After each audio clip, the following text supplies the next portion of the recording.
Good morning, everybody. Thank you so much for joining us this morning. I'm your host, Lenny Orlov. You see his pronouns.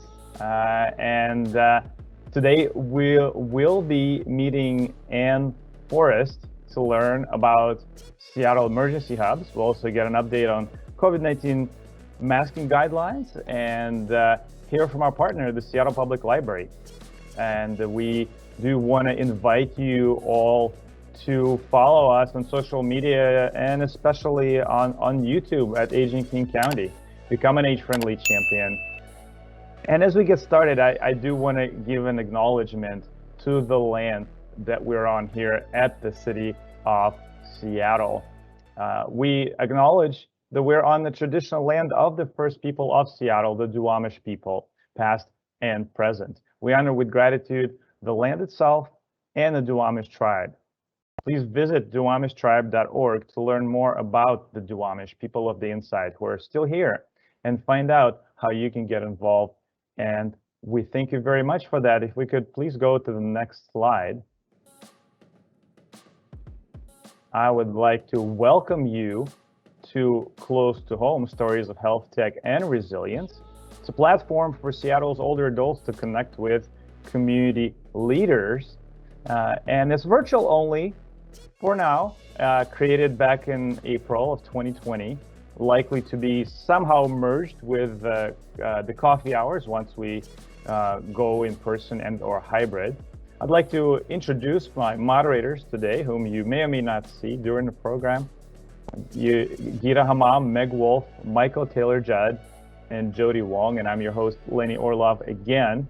Something that I don't want you to ignore and underneath is the cogwheel, the one way we're currently providing language access is those translated captions. We have them translated from English that is being spoken here to Arabic, Chinese, Korean, Russian, Spanish, and Vietnamese. And you can also enable the original English as well. If you have questions that go beyond what's being presented today, either by our partner, the Seattle Public Library, or by Forrest, or by anybody else here at Human Services Department of City of Seattle, we encourage you to give Community Living Connections a call. It's a network of community organizations in Seattle and King County for older adults and people with disabilities and those that care for them. And it has information about services and resources such as food, meals, etc. And they can be reached at 1-844-348-5464. Or you can find them on the web at communitylivingconnections.org, where there's a map, actually, of organizations in your community where you can actually just walk in and see if the resources you're looking for are available. If not, they will refer you to another member organization. Thank you for passing that information along to those in your life that may be able to use it. Let's go ahead and move on to the next slide, please, Jody. And thank you very much. In case you didn't know, and some of you may already know, that Close to Home does have a sister program, the Civic Coffee Hour, that's been around for over a decade. And unlike Close to Home, which is on the first Thursday of the month, like today, the Coffee Hour is on the third Thursday of each month. And the difference is it actually brings government leaders like Sam Zimbabwe, the director of Seattle Department of Transportation, to the community elders here in Seattle and King County to, ask questions, find out what SDOT has been up to. So we do hope that you can join us on August 19th, same place, same time, also with the call-in option and with the Facebook Live option as well. That does have the English captions, but not the translated ones. And one thing that you may have seen throughout is the logos for the Seattle Public Library and for Age-Friendly Seattle. Nancy from the library will talk more about what the library does, in terms of how they serve older adults.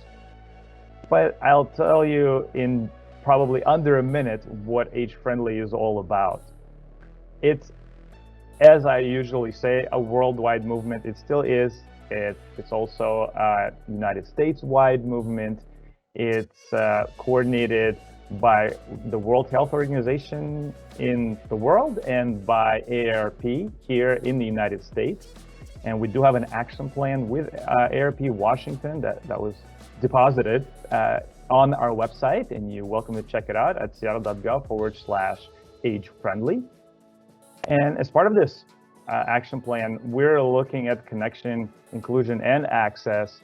And that's why you see language access options. That's why you see call-in options. If you know some people in your life who don't have access to the internet that's reliable enough to attend events like this, please let them know that there's a call-in option. We would really appreciate it. But both of these events, the coffee hour and the Close to Home event, are produced in partnership with the Seattle Public Library starting in 2020. So if we go to the next slide, we will meet Nancy.Slote. Nancy is the Older Adults Program Manager at the Seattle Public Library. It's been a pleasure working with Nancy over the pandemic and a little bit right before, when we had our first coffee hour in person at the library building with amazing sound, and we hope to get back to that very, very soon. So Nancy, with that, I welcome you to the virtual stage. Thank you so much for your partnership and for being here today. Your microphone is unmuted, so take it away.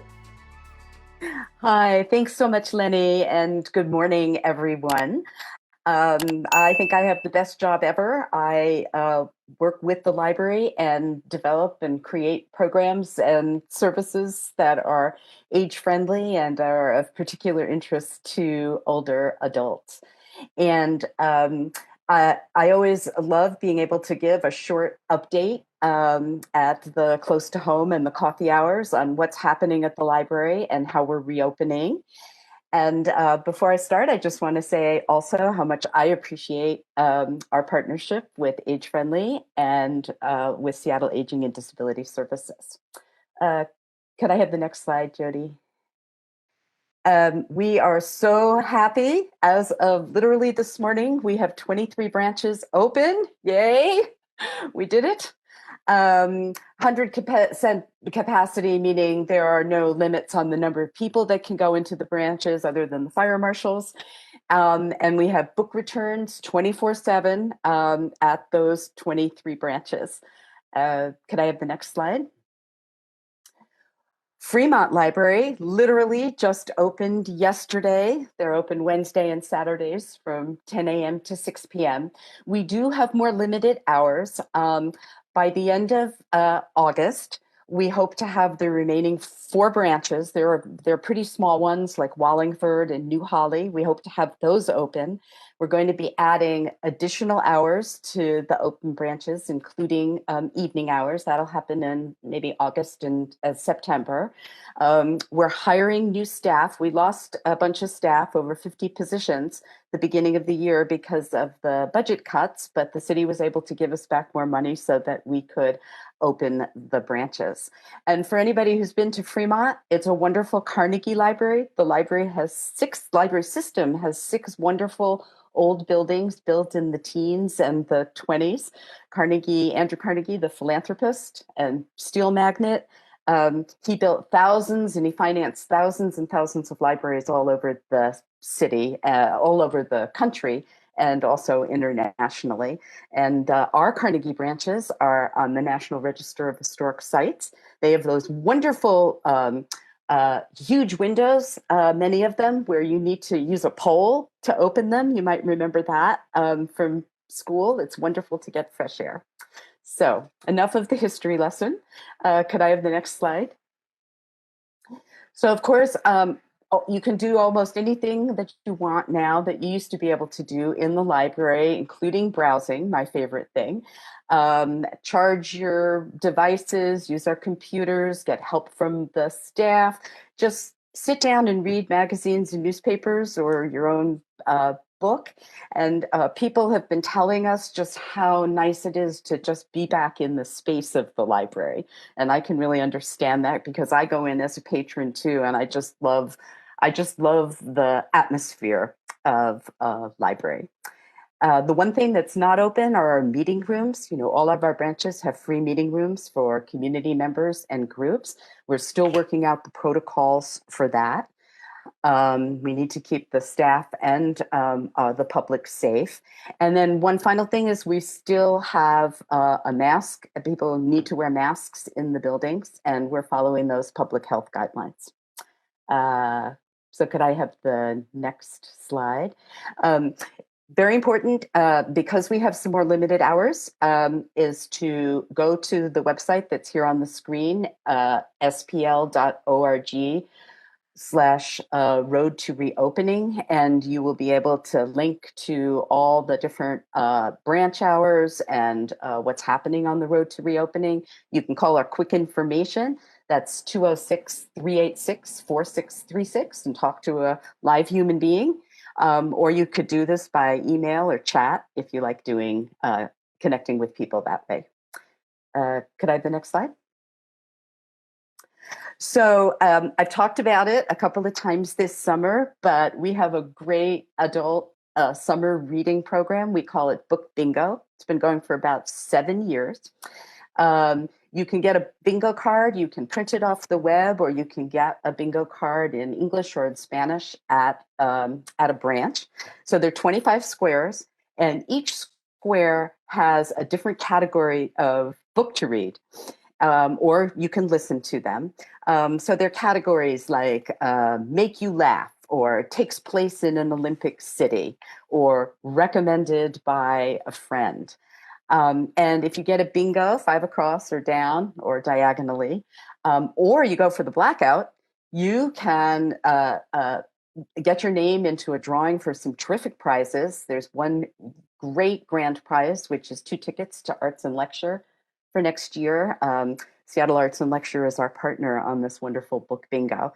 And because I'm a librarian, I always recommend books. I've been playing book bingo, and I just read a great book called Kindred. It's about Neanderthal culture and society, and it's been on the bestseller list. And a whole reevaluation of how complex Neanderthal society was. You know, they lived 4 million years ago, pretty incredible. And there's still artifact and evidence. So it's pretty great. And that's going to fit recommended by a friend, or something about environment and climate nonfiction. Could I have the next slide? I just want to tell you about a couple of upcoming programs. On August 14th, in just about 2 weeks, we have Medicare Made Clear. We've been running this program for a couple of years now, and we have an independent health insurance agent who just lays it out and explains to you all the different parts of Medicare. It's great for people who are turning 65, or we have an open enrollment period for Medicare every year that starts in October. So if you're thinking about changing the Medicare that you get, this is a great program to come into. And you do need to register for it. And I've on the slide, I have the calendar address at spl.org/calendar. You can find the program there and register. Could I have the next slide? Sorry, my computer needed to get charged. Excuse me. This is a program that I think is a little bit under the radar. We have a book discussion group every month, and sort of a general discussion about Latin American culture. It's called El Club Latino Virtual. And so if you're interested, again, there's a registration for that, and that's coming up on August 21st. And the next slide. And because we're a library, I always talk about upcoming author programs. Wouldn't be a library without that. One of my favorite authors is coming and will be in a virtual program. Ha-Jin, he has a number of fiction novels. He's won the National Book Award, and he's really talking about many of the themes in his book are about the ways and choices which immigrants must make and the impact on their relationships and their work and their own sense of self. So I am really looking forward. I'm registered for the program too. Could I have the next slide? So I just want to invite you to visit our space on the library's website, which is spl.org/next chapter, one word, next chapter. And you will find all of our programs and resources and book lists and links, resource links as well. So please do visit that space on the library's website. And then finally, I just wanted to invite you at the last slide to contact me at my library email at Nancy.Slote@spl.org. If you'd like to talk about programs or if you have suggestions about programs and services that you think the library could offer, I would be delighted to talk to you. So that's the update for today, and back to you, Lenny. Thank you very much, Nancy. Certainly appreciate you coming and letting us know that, you know, a lot of branches are open. I mean, that's pretty impressive. You know, we're about to do an update on, you know, we've done COVID-19 updates ever from the beginning, and so who knows how that's going to change things. But we're so grateful to you and your staff for making this space available again, challenging as it may be. So thank you again for being here, and we will stick around, please, because last time when we were in the Q&A period, all of a sudden we had a question for the library, and I was so thankful you were here because you could answer it. So thank you, Nancy. Absolutely. Awesome. We'll see you in a bit. And on the next slide, thank you very much, Jody. What we reported on last time, and last time, obviously, we'll link it up for you to watch that. We had somebody from King County, Seattle Public Health Department presenting sort of on how they do things, but also on, you know, what's going on with the pandemic, and things at the time 2 weeks ago were, or maybe more like 3 weeks ago, were a little tentative. But at this point, there is a new CDC guideline that the public health department here in King County in Seattle has responded to. Before we get there, though, I do want to remind folks about the general state website, coronavirus.wa.gov, and their call center is still open. So anything you hear on this program is only a brief summary. If you have additional questions, please do give them a call or visit their website. The number is 1-800-525-0127. And that also has information about vaccinations, which are becoming more and more important to help us navigate the pandemic, especially with the new Delta variant being prevalent. You can also text a short number 438-829 to get a number of locations that have vaccine available. But this masking guidance comes from Public Health Seattle King County. And to get there, if you just go to kingcounty.gov, which is their main website, one of the very first links you'll see is COVID-19, and then you can pretty quickly get here to this web page. Let's go ahead and go to the next slide here. This is and this is all on the same page. I'm just kind of basically virtually scrolling down. And the idea here is that it may seem that, now there's, again, masking guidelines, and we're all thinking, well, why did we get vaccinated if we have to wear masks again? But what you'll notice in this table, in sort of this breakdown, is that for folks who are not yet vaccinated, there is, it's basically any public space here that will require masking, indoor and crowded outdoor. Whereas for vaccinated folks, it's only if the business requires, or if you're in a hospital, or a doctor's office, or public transportation, or school.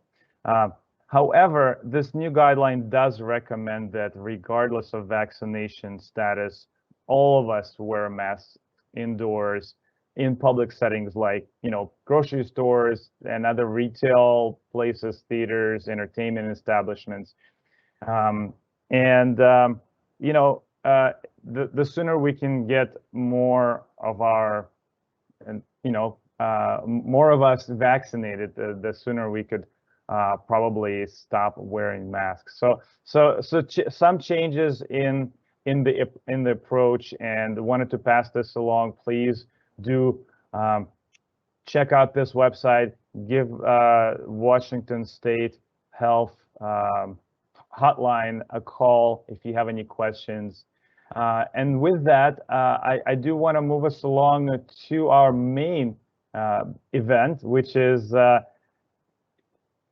certainly the pandemic is a disaster that we had to deal with over the past year and a half. And in fact, Forrest, whom I'm happy to introduce now, was here last year talking about that very thing. Well, now, a year later, what is different, and what can we do to prepare for other natural and other disasters? How can we be prepared?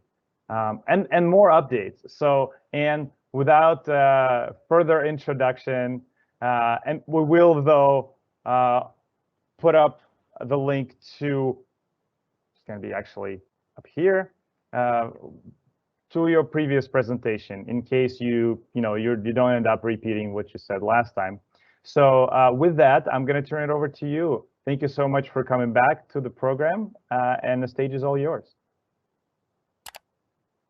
Thank you, Lenny. It's lovely to be back. I was here last August. Time flies. So I hope you have the bandwidth to think about a different kind of disaster than the pandemic. I know we're all pretty tapped out, but I will make this as light as I can. So my name is Forrest. I work with a huge group of volunteers. I am a volunteer. There are dozens of folks standing behind me doing this kind of work. So it's not all me, that's for sure. In general, I handle the North Seattle emergency communication hubs. And then we have another really strong volunteer who manages a lot of the overall picture and the South hubs. So I'll talk more about that. And then I do a lot of disaster preparedness teaching, both at a community college level and with the Office of Emergency Management here in Seattle. So next slide. This is what I'm going to talk about today. A really quick overview of the emergency communication hubs. Hopefully you have at least heard the word, and I will do more to explain what that is.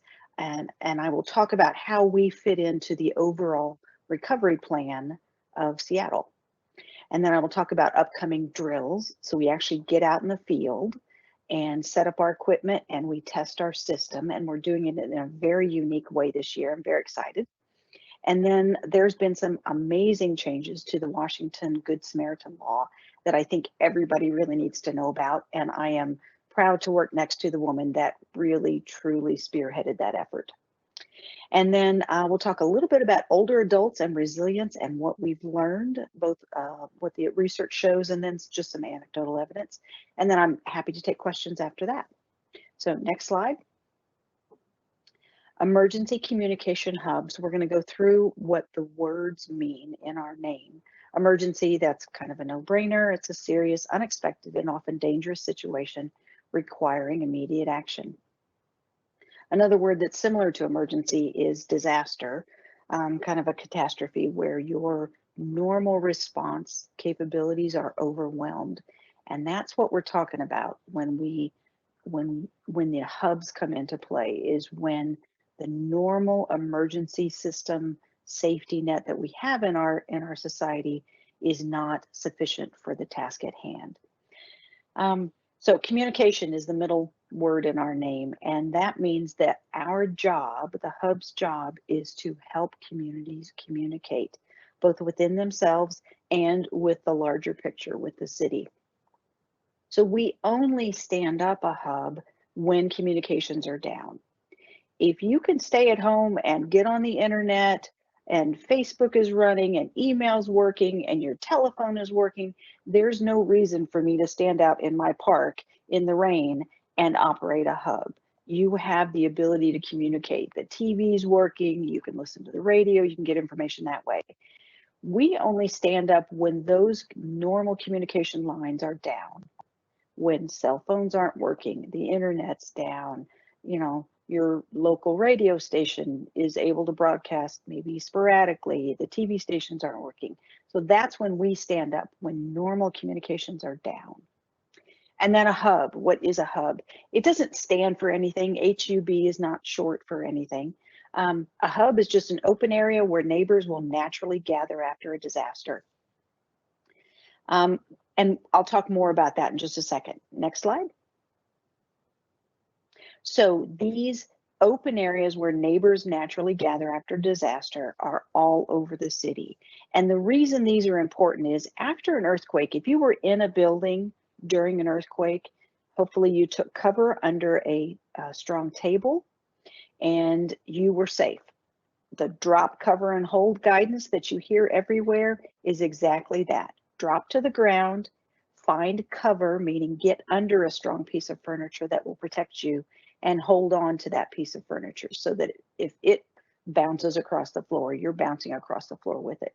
And the reason you do that in an earthquake is because really what's going to hurt you is all the stuff falling off the walls, whether it's pictures or furniture toppling over, anything falling off of shelves, filing cabinets falling over, big pieces of furniture and stuff that's on the walls flying and hitting you. That's how you get hurt in a disaster. The building is not necessarily pancaking. It's the stuff all around you that will fall on you. And after a large earthquake, there's more than likely going to be aftershocks. And so it will feel very unsafe to be inside. You're afraid of what's going to fall on you next. So people naturally go outside after an earthquake, which is a great thing to do, to go outside. The wrong thing to do is to run outside during the earthquake. So put that into your head that it is not the smart thing to do to go running out of a building during an earthquake. Your smartest thing, your safest thing to do, drop to the ground, find cover, and hold on to that cover. Wait till the shaking is done, wait till everything has settled down, and then slowly, carefully make your way out of the building that you're in. So once you've made it outside safely, we will naturally gather in open spaces like this. It is truly what we do. Research has shown it. We've seen it in other earthquakes. People will gather together and they will look to their left and look to their right, and they'll say, wow, what was that? And what do we do from here? So that collective, brain power gets together and you start figuring out how to survive post-disaster. So we got really smart and we said, well, if people are going to meet in these areas anyway, these open spaces, open to the sky where nothing's going to fall on you, if you're going to meet there anyway, let's help the neighbors around that area organize, and maybe let's put some gear there to help them organize. So a hub is just a place where you gather, and then if the neighbors in that area have organized, we call it an emergency communication hub. So next slide. So this is a map of Seattle. You'll see lots of circles. They actually have little lines drawn below them. They represent radio signals because we are communication hubs. So as you can see, they're all over the city. There's 143 hubs currently in the city. 66 of those are organized, so just a little less than half are organized, meaning neighbors in that area have gotten together, they're starting to talk, and many of them have gotten together and gotten that equipment to help them get organized. We're just trying to give them a good place to start getting organized, and you'll learn more about that. But there's still about 77 spots that are designated as the city thinks and we think that people will naturally gather there. It's just a natural gathering spot. It's parking lots of churches. It's parking lots of, the local grocery store if you have one, parks. Pea patches are really good for that because, again, they're open to the sky and they feel relatively safe after an earthquake. So 77 are not organized, which is why we do events like this, where we're reaching out, educating people about what can be done, and hoping to get more volunteers working in this capacity with us. So as you can see, they're all over the map, and I will give you the website to go look up and find the closest hub to you in just a little bit. Next slide. So we're going to look at how the hubs fit into the overall Seattle response plan after a disaster. So this pyramid, we call it the preparedness pyramid, I think it's really representative of how things could and should and will work. So I'm going to draw your attention to the top triangle first. That is what the city can provide. And their priority, if you've been listening to the Office of Emergency Management webinars, and I think it was not this last one, but the one before that, it was a firefighter talking. Their primary responsibility after a large earthquake or after a large disaster are to fight fires and search and rescue. They are rescuing people and taking care of fires. That's what they're going to do first. They are not going to be interested in any other kinds of incidents that are going on unless huge amounts of life are at stake. So fight fires and search and rescue, that's what they do. They also will be inspecting bridges and buildings to try and get transportation moving if they can and find safe places for people to shelter. So they need to do inspection of the building before they tell people it's safe to go inside. We'll be spending a lot of time and energy on that. And then they will be coordinating with outside agencies, trying to figure out what's going on in the city and then trying to request supplies and people to meet that demand. So as a normal citizen on the ground, what the city can do for me personally, is very, very small. They're involved in much bigger issues than my little world. So let's jump to the bottom of that pyramid, and it's the bottom red section of that pyramid is you and your family. So your household. That's where most, like 90% of what you're going to need after a large disaster, that's where it needs to come from. The water that you're going to need for a week or multiple weeks to drink, hopefully can be stored in your household. And I know that's difficult. I get it. But water, food, medications, how you're going to use the toilet after an emergency, a large disaster like an earthquake, that's an issue. Because water and sewer lines will most likely break during an earthquake. So how are you going to use the toilet? And where you're going to sleep. You need to figure that out within your household as much as you can. There are not places to go immediately after an earthquake where you can get water, get food, find a bed, be warm, be dry, be comfortable. Those shelters take a while for the city to open up, like 4 to 7 days. So you really need to figure out how to take care of your needs and the needs of your household for that, at least that first week or two before anything's going to be available for you to go to. So that's why the next level up on the pyramid is you and your neighbors. Because if you don't have it immediately in your household, maybe your neighbors can help. So you can work with neighbors ahead of time, which is the best time to prepare before the disaster. Work with your neighbors and start talking about this kind of stuff. Maybe you can store water at their household. Maybe there's a public area in your building where you can store water.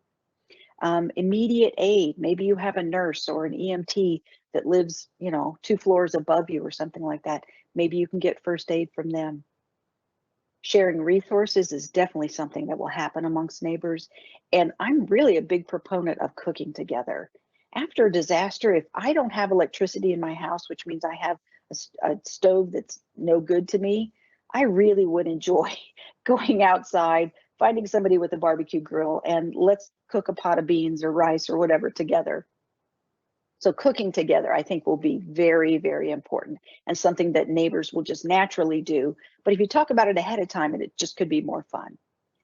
So we've talked about what the city can do, that top little pyramid, and then the aid that you should be able to rely on from your household and your neighbors. And then that middle section in between what you have immediately around you and the city is where the hubs come in. So that green level, your community. Again, we call them emergency communication hubs. We only stand up when communications are down, and we have 2 core missions. We gather and share information, hence the communication in our name, and we match needs and resources.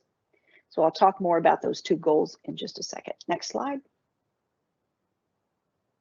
So an organized hub means that the neighbors have gotten together and neighbors are helping neighbors. Next slide.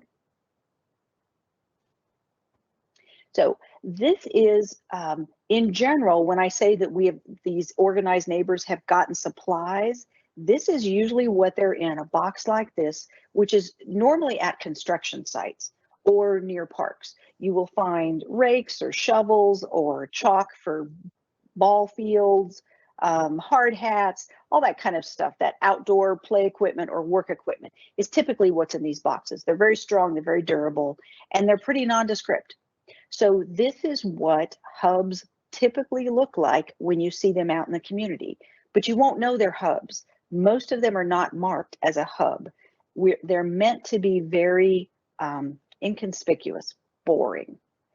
And then, like I'm showing in that top right picture, most of them are small enough to fit inside of a pickup truck. They're not ginormous things. So next slide. This is a picture of the hub at my neighborhood. So in our neighborhood, our hub is in the park. We have a local park. We're incredibly lucky. And we have a tennis court there. So we put the hub up against the tennis court. It is secured to the chain link fence. And this is it open. And so it's really surprising to a lot of people that when we open it up, it's not full of food and water. They expect us to have food and water available for them, and that is not what hubs do. There's very limited resources of food and water stashed anywhere in the city. So that really should be available in your household, if at all possible. And if you can store enough for your household and you still have extra space, store extra food and water, because we're definitely going to need that. Anyway, when you open up the hub, this is what's in there. It's tables, it's chairs, it's whiteboards, it's signage, it's dry erase markers, it's magic markers. There's a bullhorn in there. There's lots of paperwork. There's forms in there. It is all about helping our neighborhood get organized. Next slide. This is a little busy. I apologize for this, but I'll walk you through it. So on the left hand of my screen is the greeter. If you were coming up to the hub and the hub is up and running, you're hopefully going to see the greeter first, because we typically position them where they would meet with the public first. And you talk to the greeter and you say, I just found out that the pharmacy is going to be open tomorrow between 3 and 5, and I want to let somebody know about it. So the greeter would say, go over to the information area, and you would tell that person what you heard, and then we would post that on a whiteboard for the entire community to know about. So pharmacy is open 3 to 5 tomorrow, and we would put the date, obviously, not just right tomorrow. Bring your medicine bottle and bring cash, because they don't have any ATMs. They can't contact your insurance company, and they sure as heck can't run a credit card. So bring cash.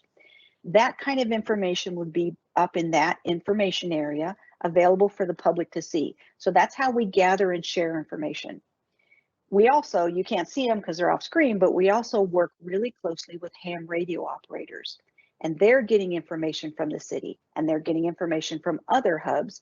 And we're also posting that information to the information area. So we're gathering the information that we can, and we're sharing it with the public so that folks know what's going on, and their stress level goes down. Somebody wearing an orange vest and maybe a hard hat looks like they know what they're doing. We look like we're professional and we're organized, and everybody's stress level goes down. So the other kind of person that would come to the hub, again, would talk to the greeter, and they're going to say, hey, I really need diapers. We've got a small baby at home, and I was just about to run to the store to get more diapers when the earthquake hit. So the greeter would send them to the resources area, which in this diagram happens to be purple. And they would look on a board, or they would talk to somebody about, hey, is there anybody else in the community that has diapers available?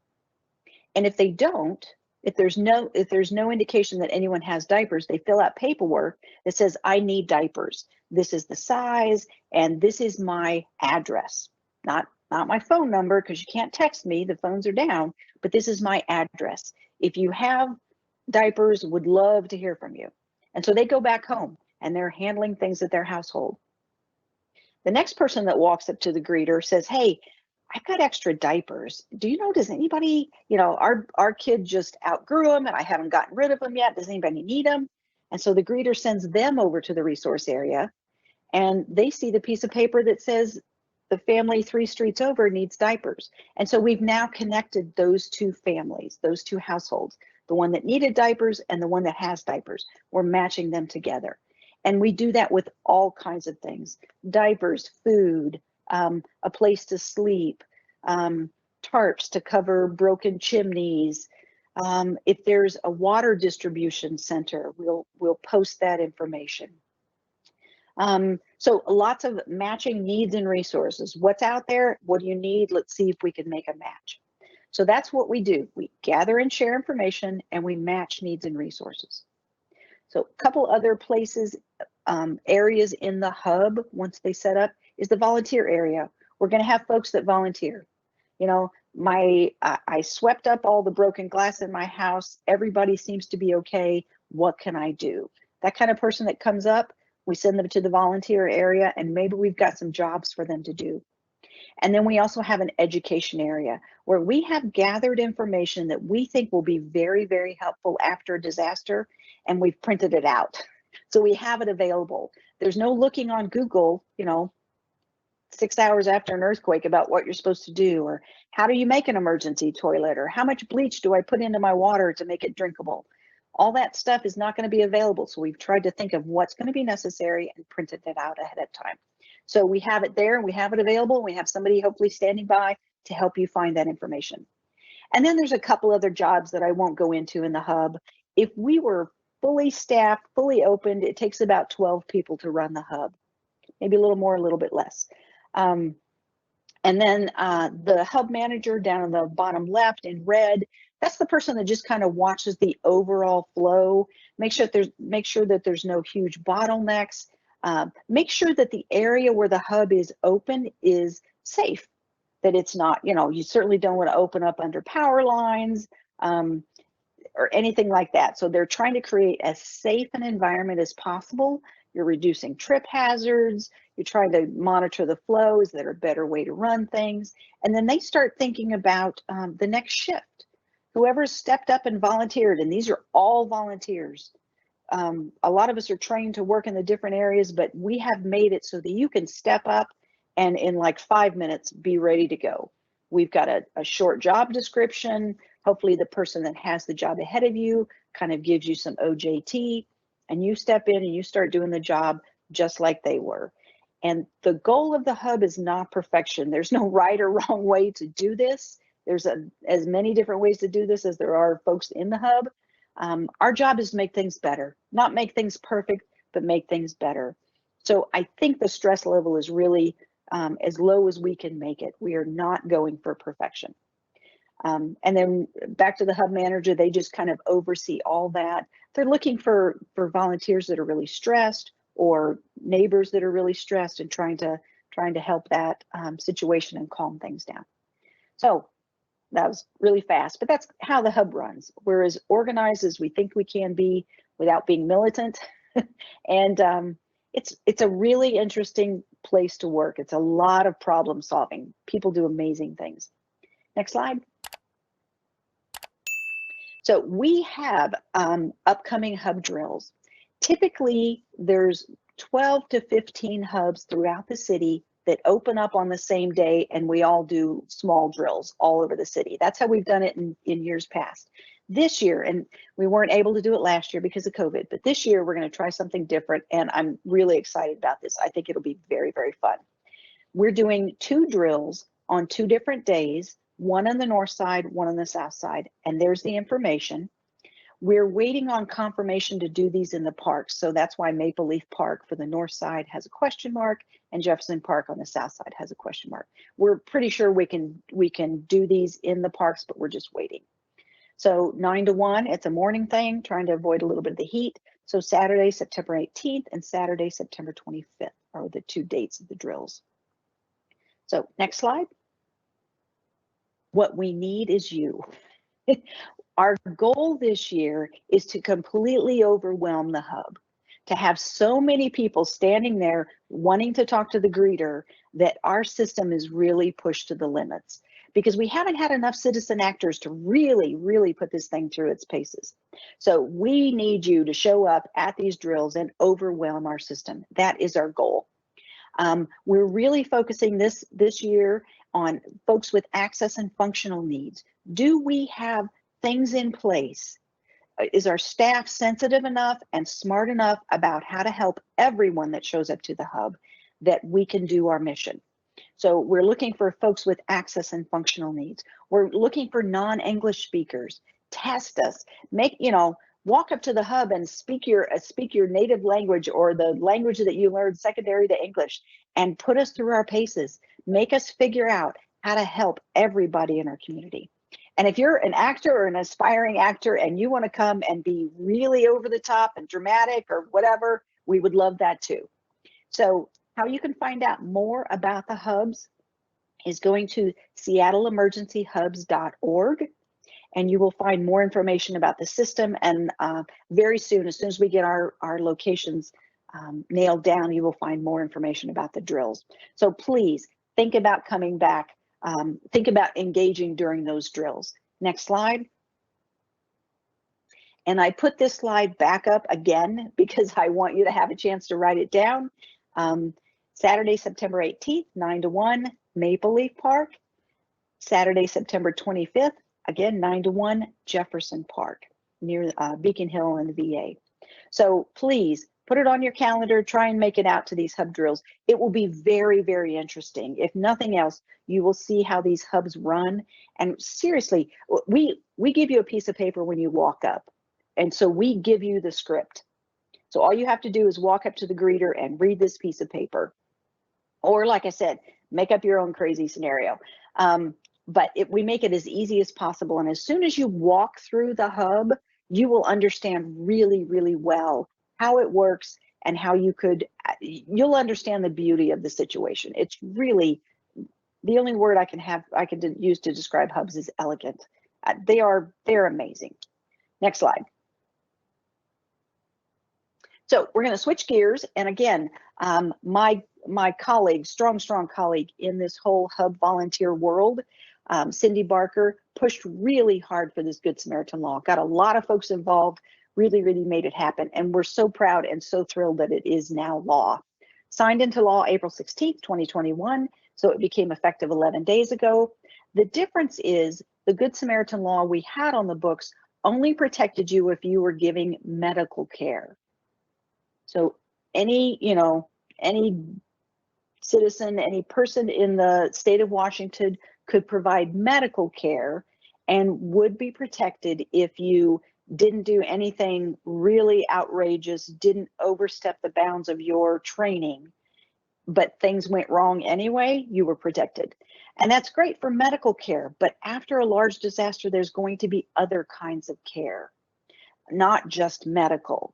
So I'll read the law. I'll read the paraphrase of the law. A volunteer won't be liable for civil damages while providing non-medical care. That's the key. At the scene of an emergency or disaster, unless the act rises to the level of gross negligence or willful or wanton misconduct. So don't do anything crazy, but if you are acting smartly within the bounds of your training and obviously trying to help and doing your best, and things go wrong, you will not be liable for civil damages. So that is a fabulous, fabulous update to the law. Next slide. Hi, and just real quickly, we're right at 11:30 here, and I know we got started late because of some tech issues. If you can continue, would love for you to do so. And for folks who have to go, we understand, but please be reminded that this is being recorded and you will be able to view the recording for the remainder of Anne's presentation and also for the questions. So if you happen to have a question but have to leave, please go ahead and send the question in now. We'll record it and then post it on the YouTube channel under the video, and we'll ask that Anne, respond to it. With that, carry on. Okay, thanks, Lenny. So real quickly, we'll talk about resilience in older adults. The resilience is the ability to thrive during extreme challenges.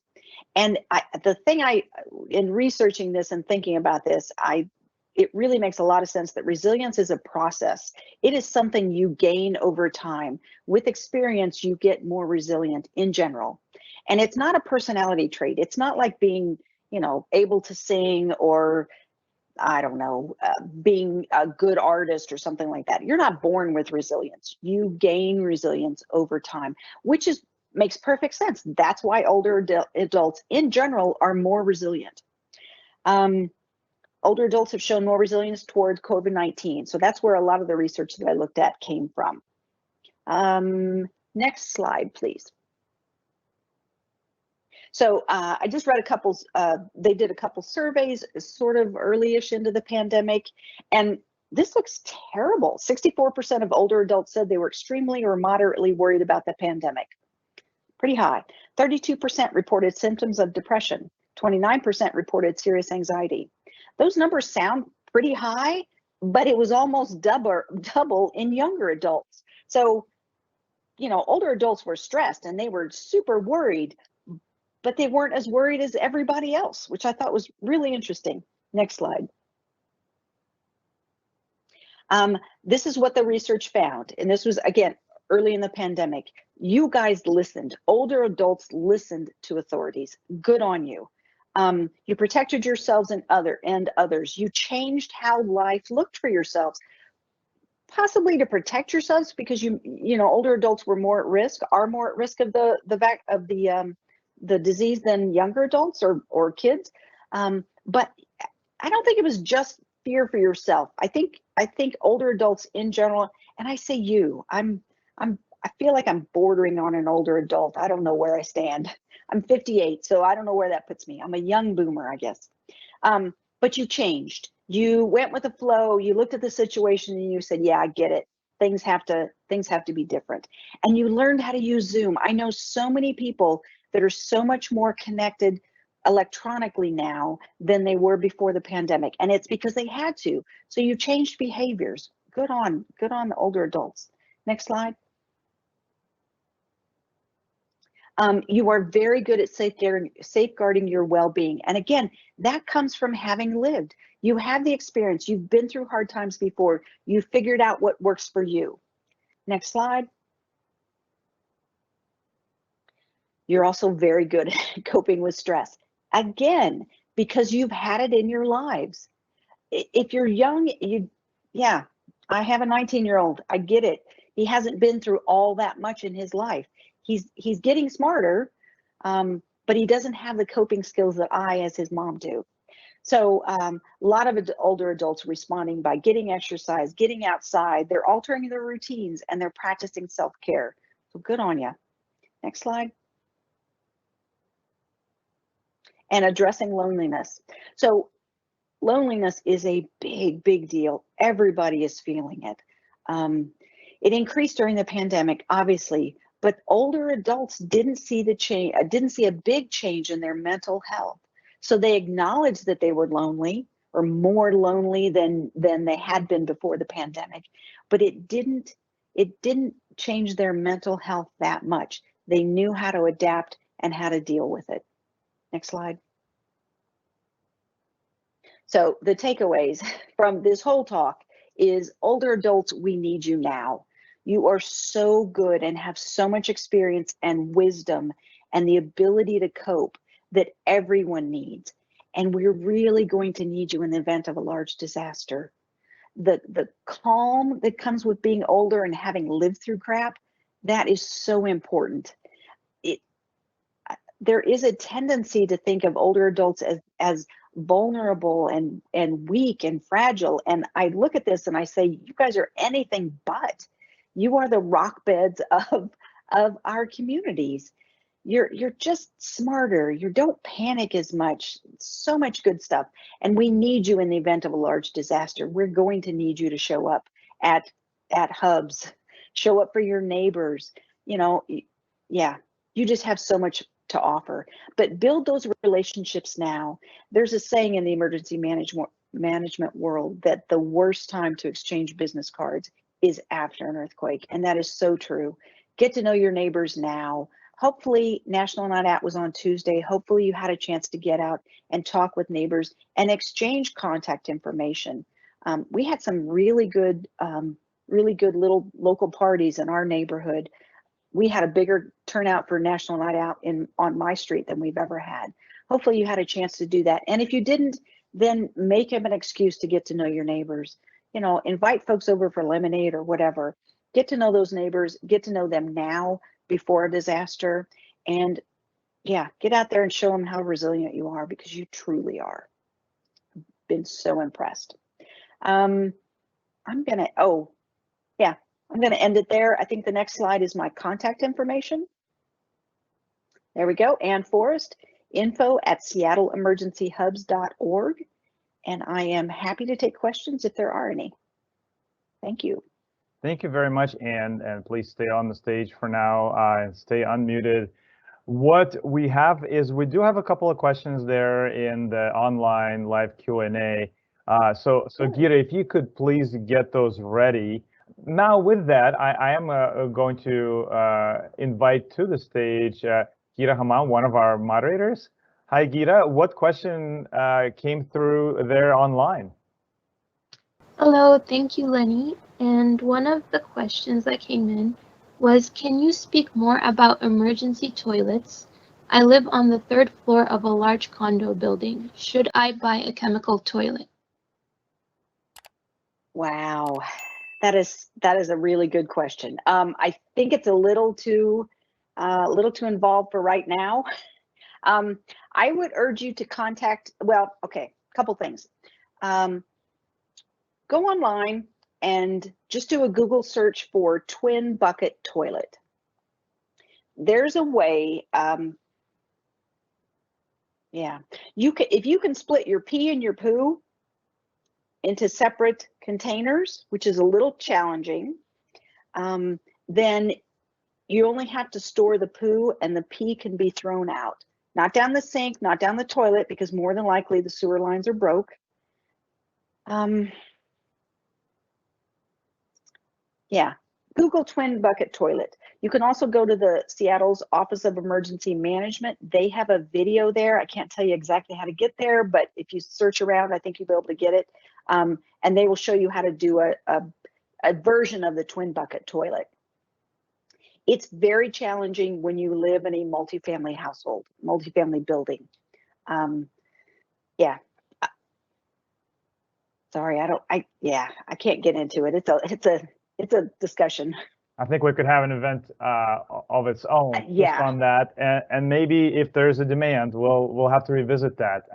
I know, Ann, that you on your YouTube channel, which we can link once this is posted, there is a video on that, and so let's go ahead and share that. We can just share the general channel to Seattle Emergency Hub's YouTube, and Office of Emergency Management, of course, as well, has a channel that we can link to. So, Gita, what else? Do we have anything else there? Any other questions for Anne? Yes, we have a few more. One participant is asking, are the resources available at the hubs translated in other languages? That's a great question. We are getting there slowly. We have a card. It's 8.5 by 11-inch piece of paper, both sides, laminated. It was developed exactly for us. Deb Whitmer, the Special Populations, I'm sorry, I can't remember exactly her title, but she works to make sure that we're as inclusive as possible. She works for the city, and she's worked really hard with us. She developed it along with a lot of input from the hubs. So there's a way where you can point to what you need. There's a clock on there. So it's a universal communication card designed for emergencies. It's not, most of those that you would find would be around medical. This one is for disasters. So we have that. We have some of our information is in different languages. I'm fairly certain the twin bucket toilet information is in different languages. A boil water order, which would be very, very common after a large disaster. If you have running water into your house, make sure you boil it for a minute. That's in different languages. So yes and no. We have some, we're working on more. We're actually, we got a grant from the city to make videos explaining the hub concept. And we've done it in English, and we are getting it translated as we speak into the 7 top tier languages in Seattle. And then we've also gotten some of our brochures, so just a static piece of paper explaining what hubs are. We've gotten those transcribed into the seven written languages of Seattle, 7 top tier written languages. So we're working on it, trying really hard. Very cool. And the city, sorry, Gita, the city is also working on, becoming language access compliant. That's something that the city is committed to, but it's a process to where every department is now developing a language access plan so that, Seattle citizens can be served in the languages that they understand at a level where it could help them in an emergency. So thank you for doing your part in the community. We really do appreciate that. Sorry, go ahead, Gita. Okay, so another question is, will the hub resources also be available in neighborhoods throughout King County? Right now, the hub concept it's not limited to Seattle. Anybody could do it, but the network is mostly involved with the city and trying to get them up and running in all of the neighborhoods in Seattle. King County hasn't really adopted it. I'm not sure where they are, but we are an open book. You can go to our website and grab anything. We can't help so much outside of the city of Seattle because we're really working hard, and we're volunteers, working hard to get our own neighborhoods up and running. But anything we have, you are welcome to steal. You're not a closed book.